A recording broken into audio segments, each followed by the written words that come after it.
Oh my goodness, it feels good to be back for some arena action, but to even get to this stage, we had 6 online tournaments and we figured out who the best was from NA and EU. It's time to figure out which one of those teams is going to be the first to qualify to BlizzCon. My name is Rich, I'm going to be your host throughout the weekend, and I'm joined on the desk by the glowy brain Zico and the 2 loudest screamers in Supatiz and Vanruki, and we also got Adrian and Aya here. It's going to be an absolutely fantastic weekend, but we should talk about what is at stake. We got a prize pool where the first place team takes home $50,000, but on top of that, they're also going to be getting that first spot at BlizzCon. And we need to talk about how important qualifying here really is with the format this year, Zico. Yeah, we have fewer spots than ever here for EU and North America. Winner of this LAN will take one of the spots. The 2 top point earners in each region will also get a spot, and then later on during the year, we are going to have 2 more spots up for grabs for the first and second place of the summer finals. Yeah, and really when you do think about that, you look and you go, wait, 4 teams could make it from Europe and only 1 from NA, because only 1 guarantee from each region based off the point qualifications.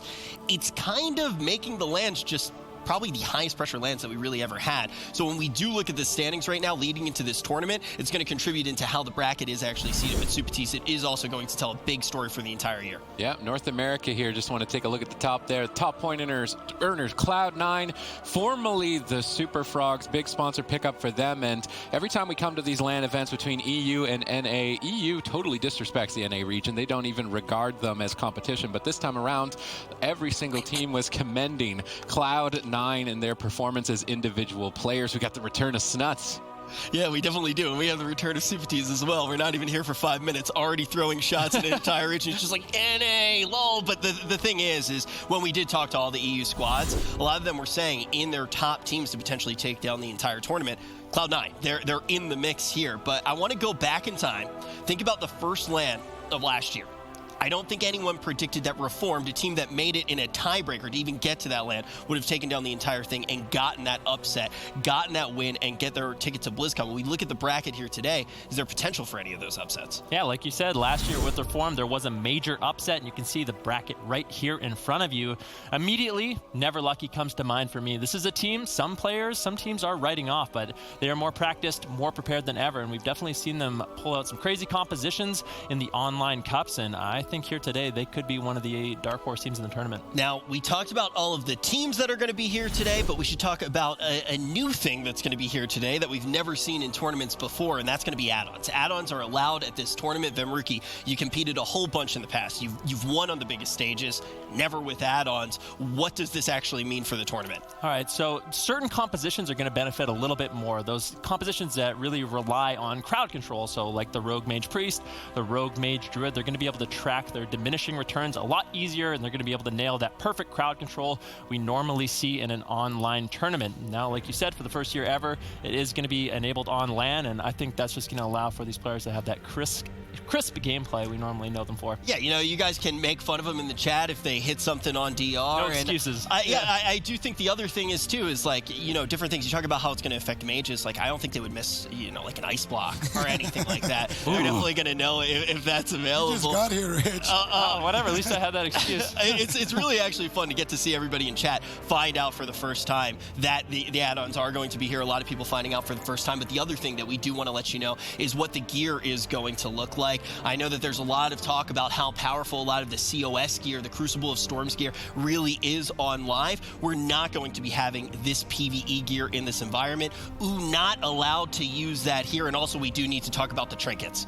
Yeah, so only PvP trinkets are going to be allowed. Same gear that we saw in the cups is also going to be the gear that we're going to be using here today. And it's going to be interesting to see kind of how the meta has evolved now that the players have had so much time to actually use this gear on the tournament server. Yeah, talk about the meta here, and it is really exciting to talk about meta because we know that not much has actually changed from the last tournament, but the meta has evolved. What do we really expect to see these teams bringing here, Supatis? Well, I mean, all throughout the spring season, Demon Hunter, Death Knight, Restoration Druid was a force to be reckoned with, but teams like Cloud9 in particular found an answer for it with their Mage, Warlock, Restoration Druid, and then when that composition was brought out, people were thinking, what's the answer to that? And then suddenly, the meta just opens up, and we see a ton of different compositions, a lot of Elemental Shaman and Balance Druid coming into the fight as well. So really, there's anything on the table. I do expect more standard composition lock-ins for blind picks as their win rates are more consistent, but as we move into the counter-picking phase, that's where we're going to see a lot of diversity break out. Yeah, I think one of the big things when we talk to the players that they were talking about a lot too is the strength of Elemental Shamans right now, expecting to see some spicy compositions based around them. But you mentioned Cloud9, they're going to be the first team that we actually do get to see. And guys,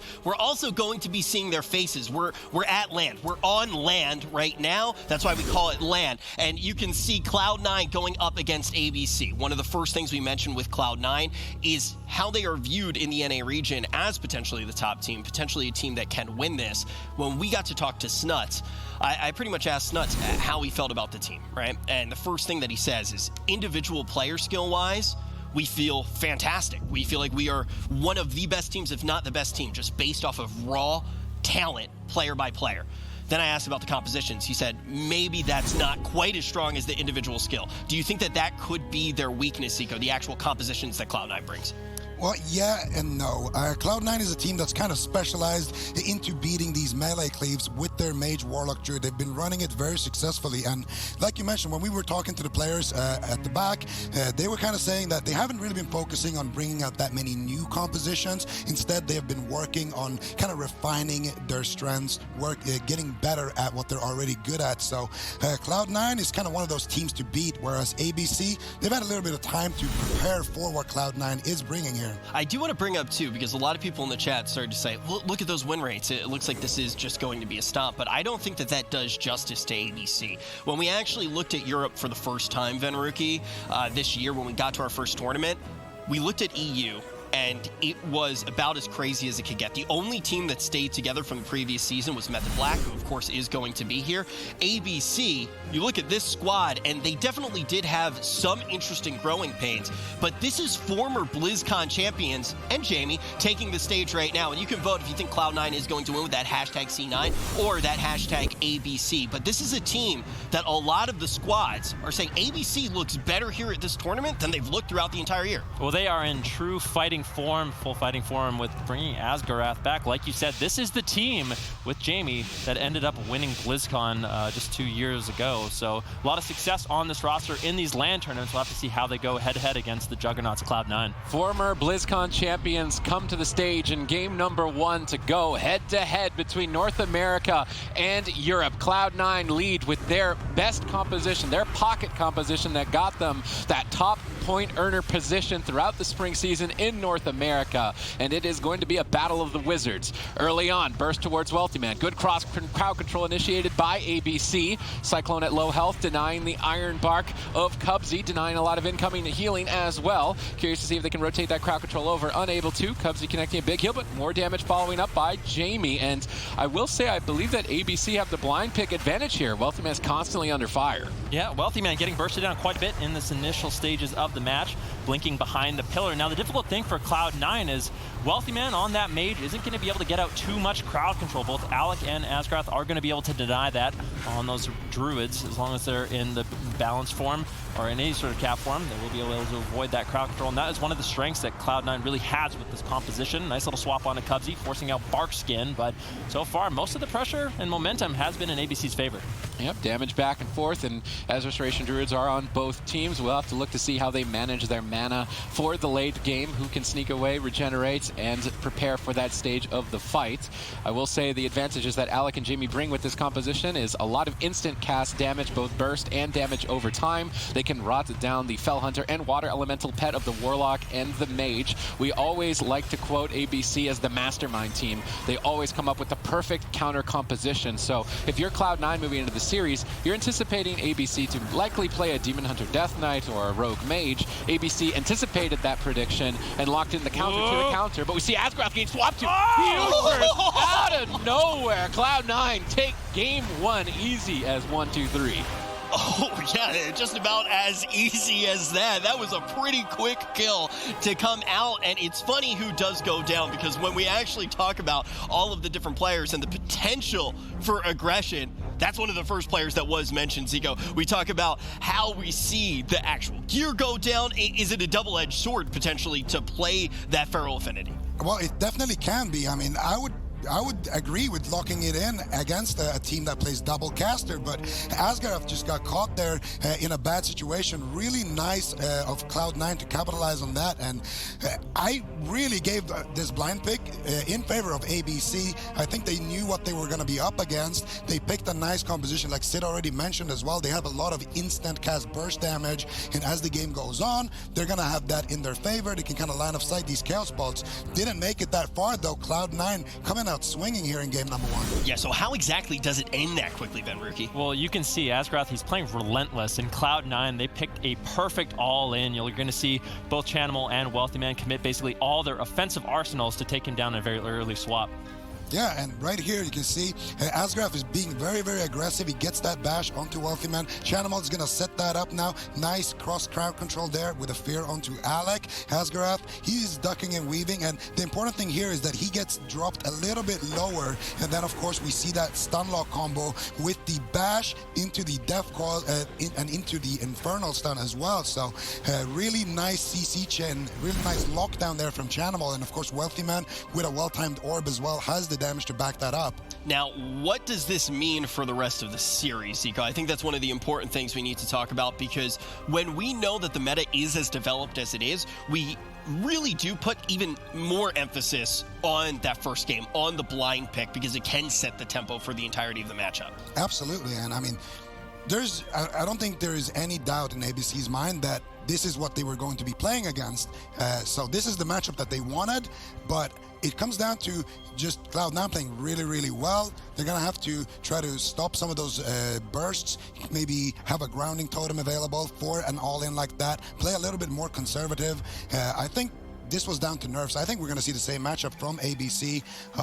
Potentially a Rogue Mage Druid if they were to lose that, but I think this is the matchup they wanted. Now, I'm really excited for this, because throughout the entirety of the weekend, we're going to have Aya on the floor, able to talk to all the players, give us a little bit of information as to what is really going down behind the scenes. If you don't know Aya, she's been working with us for over 3 years. You may not know her, but she's a very close friend of all of ours. She's been working at GCD for such a long time. She knows these players just as well as us. So for the first time, let's check in with Aya.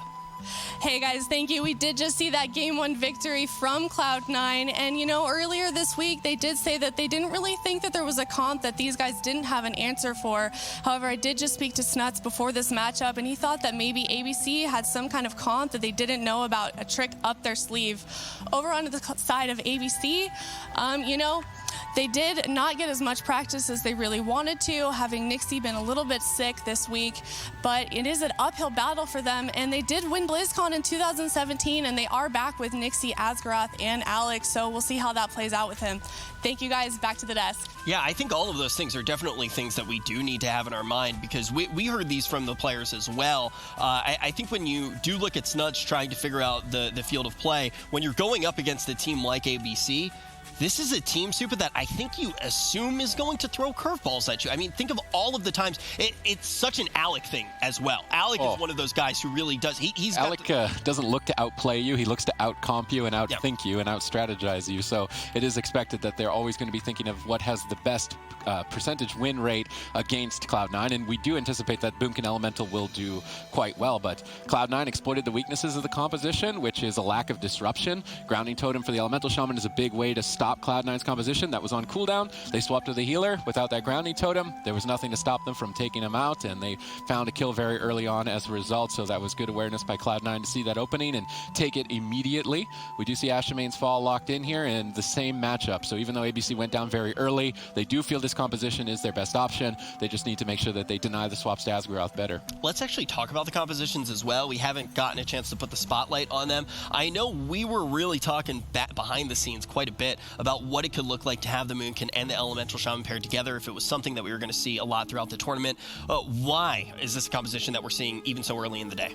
Well, it's just the meta keeps evolving, right? And we saw Wildcard Gaming actually bring this out all the way back in the last cups that we saw in Europe, but they of course played it with a Mistweaver. Asgarath maybe not as dominant on that Mistweaver compared to someone like Looney, so he's going to go in with that Druid, maybe a little bit of comfort there, and it is a strong matchup. We have seen things like the Mage Elemental struggle against the Mage Moonkin, and it all comes down to that big burst window. The Moonkin Ellie, they want to drag the game longer, and then when dampening maybe kicks in a little bit, they have that triple healing threat on their team, as well as just big chunks of burst damage that is very, very difficult to react to and kind of recover from. Whereas Chanimal's damage, Wealthyman's damage, it is casted damage a lot of the time. It's a little bit harder to deal with.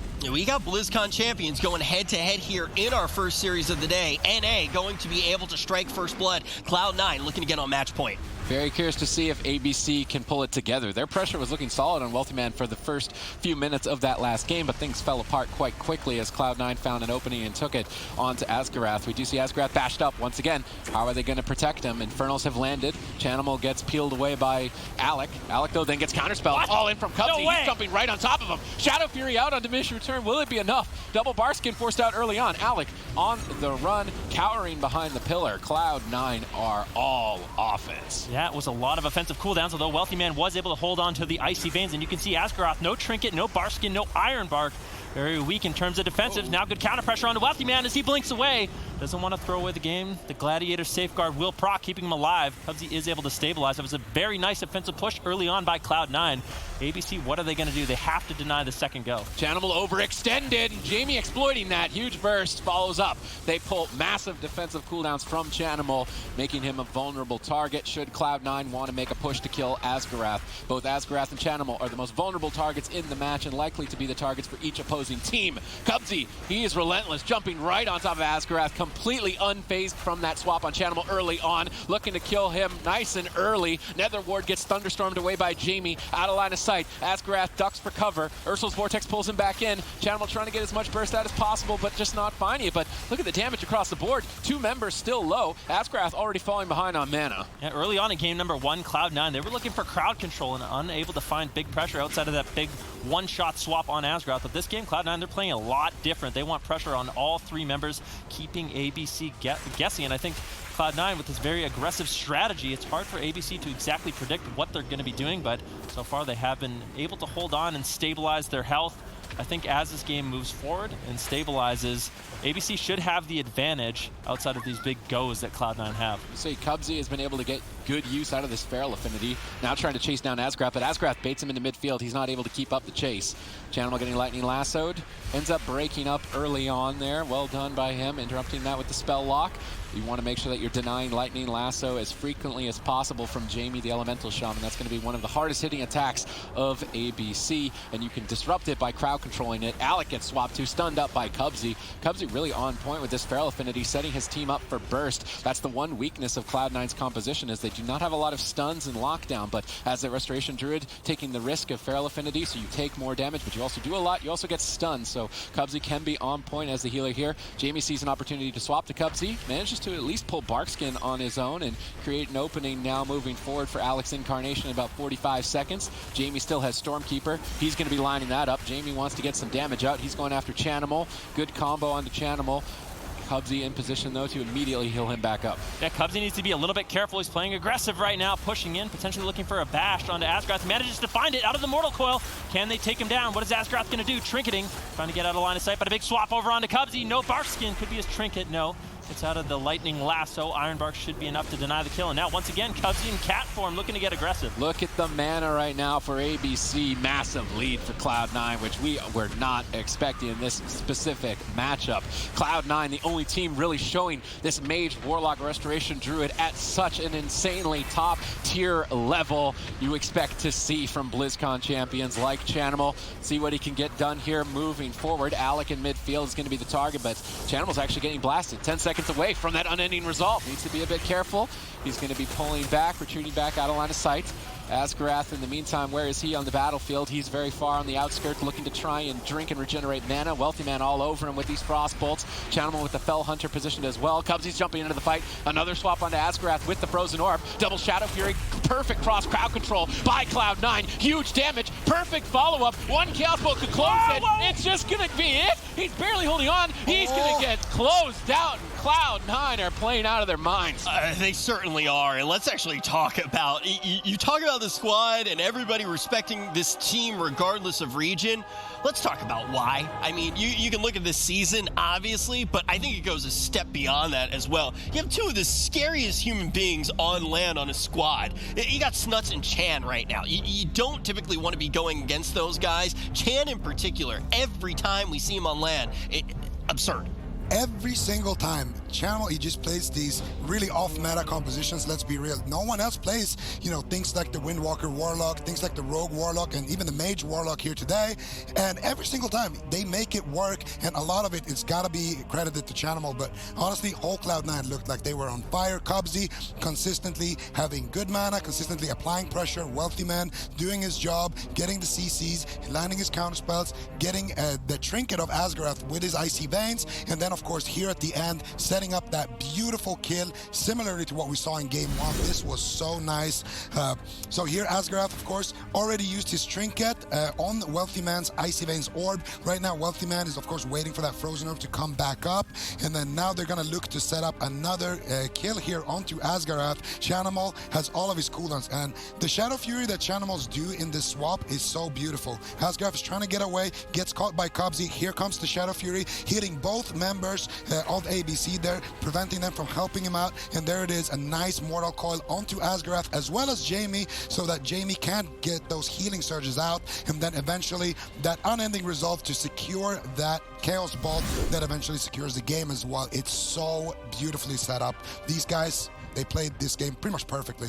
Yeah, and I started off by mentioning Chan and Snuts, right? I was excited to talk about them for obvious reasons, because the fact that they can even be on the same team. You look at the history of World of Warcraft, and these are the two best warlocks, right? Like going head to head, and there are some other names that are obviously in that mix, but the fact that they can come together as a team is something that we've all enjoyed watching. But also when you hear about Snuts even coming back to competing, wow, like this is a season where he is coming back in a big way. I mean, he competed all the way back with you in the old days, and he's still up on the stage frying. You're doing a great job as well too. But when you talk about the team actually coming together, Snuts was like, yeah, I talked initially, and I only wanted to be on a team if I could play with Chan.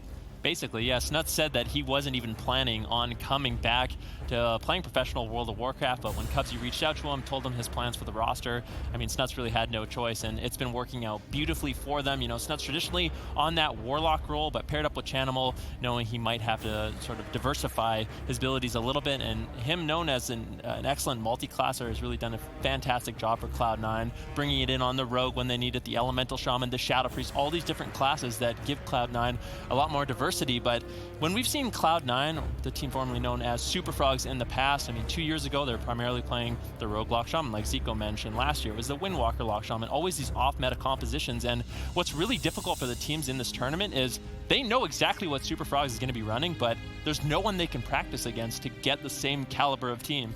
Yeah, it is so important to talk about. And also, I think it is important to talk about how they've adapted as an entire squad. We're going to have to see if anybody adapts over this short break. We'll be back in a few quick minutes.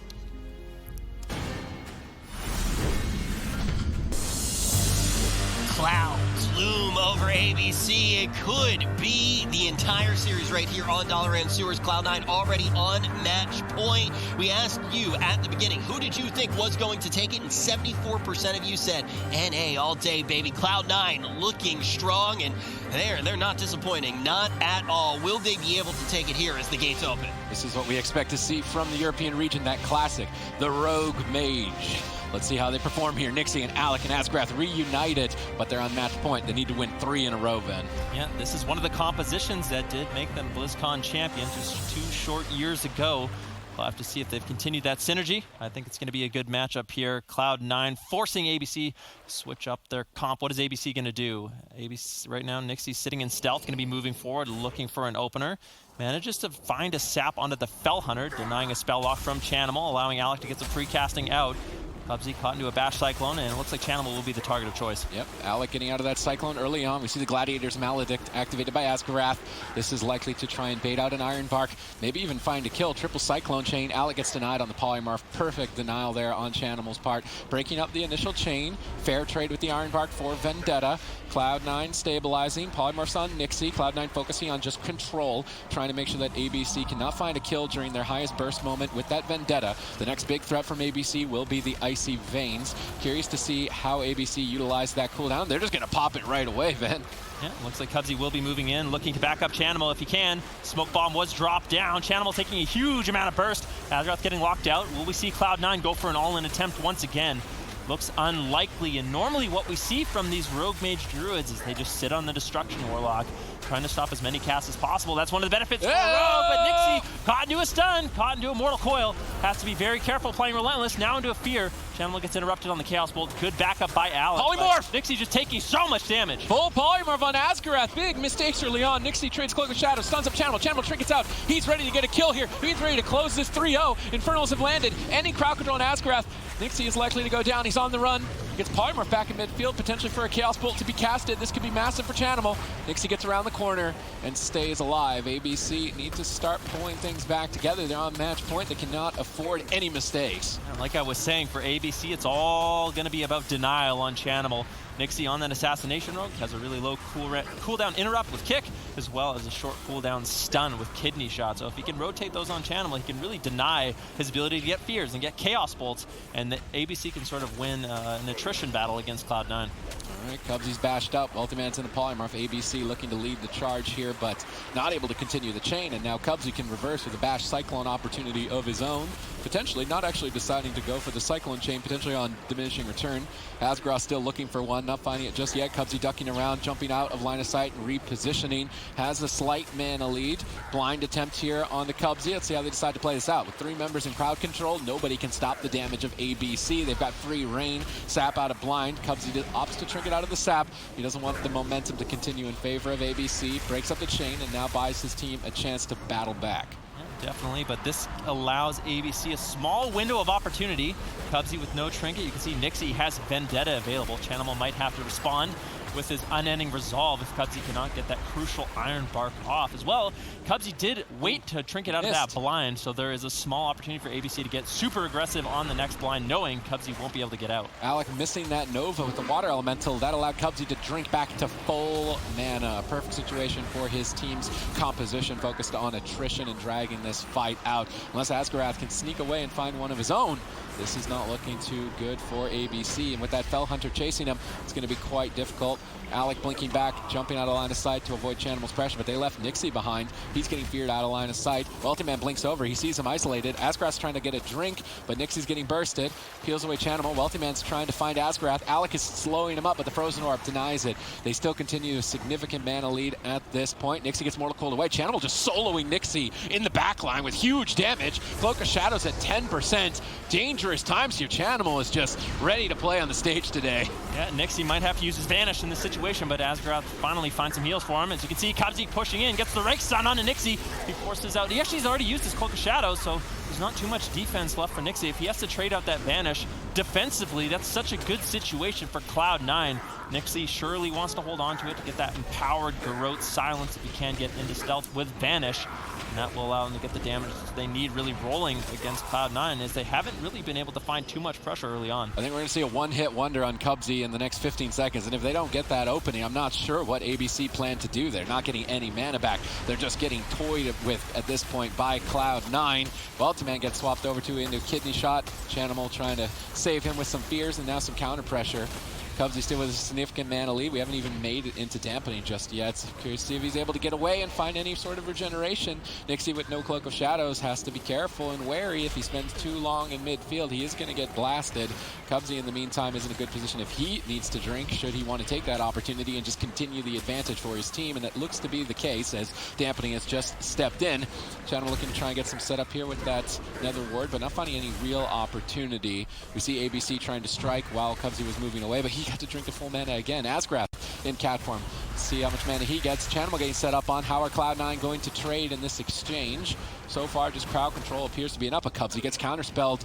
Nice counterspell by Alec. could create an opening for his team. We see the Vendetta popped, traded immediately by the Iron Bark 1 second before that blind, but Cubsy is still going to use the Gliders Medallion to break out of it. Fair exchange on Cubsy's part, just playing it out standard. Yeah, Asgaroth almost completely tapped on mana at this point of the game. Going to be looking to get in cat form, but the denial from Cloud9 has been excellent. And I think ABC on this map, it's sort of backfired. Their advantage really is in the late game, where Nixie with the Assassination Rogue can do significant single target damage onto Chanimal. Nice setup here from ABC. Pull Ring of Frost onto Cubs. He's got no trinket. They do have the follow-up. I think he actually trinketed out of the blind already, so there's going to be no follow-up crowd control. Chanimal does manage to survive, and now another swap coming in from Cloud9 onto Asgaroth, forcing out the Iron Bark, but he's going to be fine. Cloud9 just really securing their lead in this matchup. I think ABC may have made a big mistake bringing this fight to Dalaran Sewers. Cooldowns, crowd control, and pressure. Cloud9 are the entire package here in this series against ABC. The first battle between North America and Europe. BlizzCon champions on both sides as crowd control is engaged for ABC. Where's the follow-up damage? Alec laying it into Chanimal. Chanimal counter-aggresses it with the Mortal Coil, but Cubsy is still locked down. Wealthy Man peeled away as well. How are they going to trade? He's very low on health. He's trying to hold on to the Unending Resolve. Cubsy connects the Iron Bark and begins to stabilize. Now Chanimal's trying to move in with the Infernals, but he's still under fire. Is he going to take the risk and go for a cross or counter pressure at this moment in time? Fearing up Nixie, big Chaos Bolt. Second Chaos Bolt. Huge bash by Cubsy. Fire's Maledict committed as well. They need to pull a Cloak of Shadows with this from Nixie, and they managed to do so. Now moving forward, they can continue the mana lead as Asgaroth will have to risk Nixie's life to try and regenerate mana. Yep, they have been denying the drinks, but right now Cloud9 kind of struggling to find pressure. That was a good attempt onto Nixie, but trading out the Cloak of Shadows. ABC, they're very calculated. Cubsy once again sitting down for a drink, though. He gets a full reset. Things are going to be looking extremely good. But like I said, as dampening gets higher and higher, the Assassination Rogue becomes more and more effective at taking down the Destruction Warlock. The Destruction Warlock, of course, has a lot of self-healing and can sort of heal through some of that consistent pressure early on. But later on in the game, the Frost Mage and the Assassination Rogue could easily take down Chanimal if Cubsy's not ready for it. I will say at any moment, Alec could just hard carry this game. If Cubsy gets counterspelled on any cast, huge damage falls up from ABC, and Cloud9 are suddenly out of it. Even though they've developed such a massive lead over this long match, that could be turned around at any moment. But Nixie is in trouble. Asgaroth is totally out of mana at this point. It can't continue to heal. He's got Innervate available, but deciding not to activate it just yet. Wants to combo it together with the Overgrowth to maximize its efficiency. Cubsy now in crowd control. This is the carry that Alec could potentially do for his team. They need to take it back 3 in a row if they want to stay in the upper bracket for the spring finals of 2019. But Nixie getting bursted down, gets a kidney shot on Chanimal. He trinkets out. He's trying to just force Nixie out of this match with pure pressure. Chaos Bolt gets interrupted. Nixie with perfect lockdown, but Wealthy Man's been left open, carrying the team for now. Asgaroth gets locked out. Cubsy jumps into the fight, and Cubsy has been MVP of this entire series with that Feral Affinity, but it's still not enough. Asgaroth doing everything in his power to keep ABC in this upper bracket. Asgaroth completely tapped on mana, but he pushes in, gets the bash onto Cubsy, but there's just no damage for ABC. Nixie's still in a lot of trouble. They make a swap onto Wealthy Man as he did use his Ice Block offensively to get out of crowd control, but Nixie's the one taking all the damage. Chanimal and Wealthy Man trying to just take him down. He's barely holding on. Asgaroth, everything they can do. Chanimal lands a Chaos Bolt, Gladiator safeguard procs, and that really is the last line of defense for Nixie. Chanimal gets interrupted, but Wealthy Man is just carrying with damage right now. Fully channeled Ray of Frost. Nixie, are you not going to Cloak of Shadows at 5%, 25% dampening, and 0% mana? ABC have nothing. Alec needs to find a miracle opportunity. They still have the miracle opportunity. That's the one thing with Rogue Mage, is that even though if they're backed against a corner, they're against the wall, at any moment, they could swing the fight around, and it's all resting on Alec's shoulders. If he can see a window of opportunity to interrupt Cubsy and find huge damage on Chanimal, they may be able to find a kill, but if they don't find that opportunity, they are getting whittled down slowly but surely by Cloud9's consistency. Look at Cubsy just sitting behind the boxes. Full mana for Cloud9, 30% dampening. Alec getting low. Chanimal now caught into the kidney shot, though. Nixie trying to find some counter pressure, but Asgaroth just struggling to top off Alec and Nixie, now both being vulnerabilities in this matchup. Nixie trying to kite away, trying to get out of line of sight, but the Frozen Orb doing huge damage for Wealthy Man. Alec gets interrupted. Look at this pressure. Looking for a Chaos Bolt. All 3 members of ABC just falling apart. They are all running for the hills. But you can't hide from Cloud on top of a hill, and Cloud9 are on fire today with this Mage Warlock Restoration Druids, both with early game setups, both with consistent pressure, mana management. They are the entire package here today in this first series between North America and Europe, and it's going to North America. Cloud9 take the first series of the day. And you heard it from Supatees, you cannot hide from a Cloud on a hill. It's going to be a 3-0 going the way of Cloud9. And we talked about just how incredible this team is based off of individual skill. You look at what they've been able to do on lands before individually, but this is one of the ones where I really do want to put the spotlight on Cubsy, because when we talk to a lot of the team, I try to create a little bit of drama, I'll be completely honest. Sometimes I do it every now and then. I like to know who's going out for revenge against each other. It's just one of my favorite things about Arena, especially when we do get to land season. But I asked all the EU players if they could have one healer from NA on their squad, who would it be? And pretty much across the board, it was Cubsy, Zico.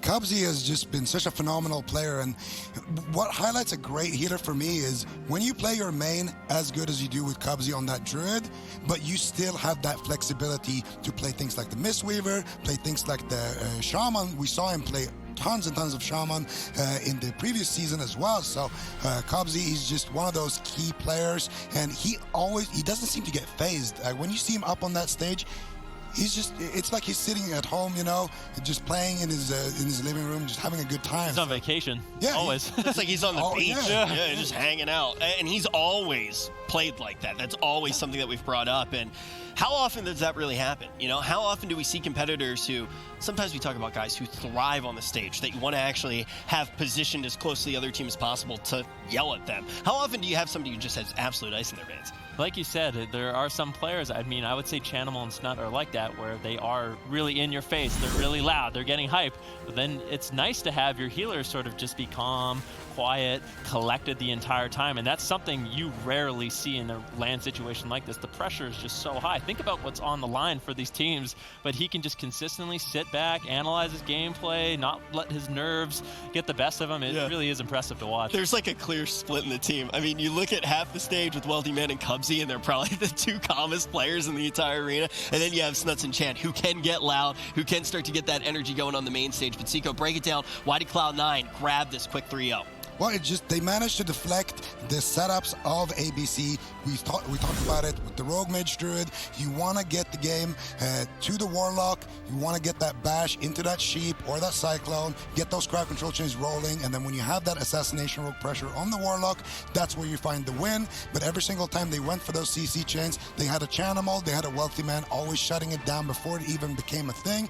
And then eventually, when the game drags on, all of a sudden, they have that pressure. They're forcing the Rogue Mage to go behind the pillar. Cubsy can go back, get that drink, and then start setting up those rake stuns as well and really start bringing the offense. Well, we also got a Chanimal on the stage right now. I want to hear from Cloud9 and Aya right now. This may be a team who can walk away with the whole thing.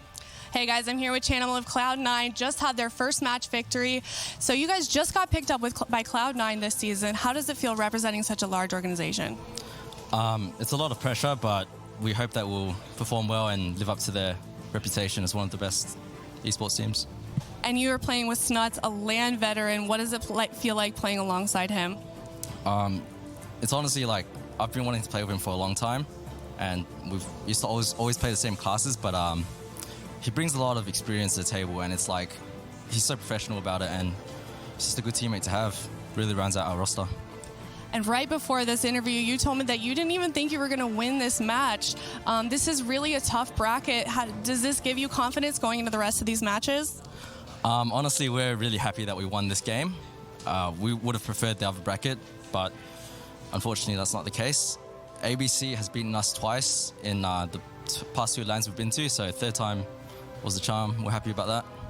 Awesome. Thank you. Back to you guys at the desk. Yeah, I think it is one of those scenarios where sometimes you look at the bracket and you're like, the first one's the hardest. If we can get through this, we know that the comps look a little bit better. Their bracket definitely going to be hard, and we'll take a look at that. I think one of the things that we've mentioned time and time again, Ven, is every time that we get here, we talk about how much harder the bracket is, but it's because it just keeps getting more difficult. I mean, you have more and more opportunities to play on the international level, and you have more and more times to actually practice in a tournament setting. I mean, we get to sit down and talk to these teams, and a lot of the time we'll ask them, you know, what's a matchup you want? Like, which teams do you think are going to be easy for you guys? Which teams are going to be difficult? And it seems like more and more consistently the teams are like, every single team is going to be difficult for us. There is no easy matchup. And I mean, when you look at that bracket, it really does show. And I think for Cloud9 and Chanimal saying that, you know, they would have preferred the other side of the bracket, well, guess what? If they can get through those initial stages, those teams are going to be waiting for them.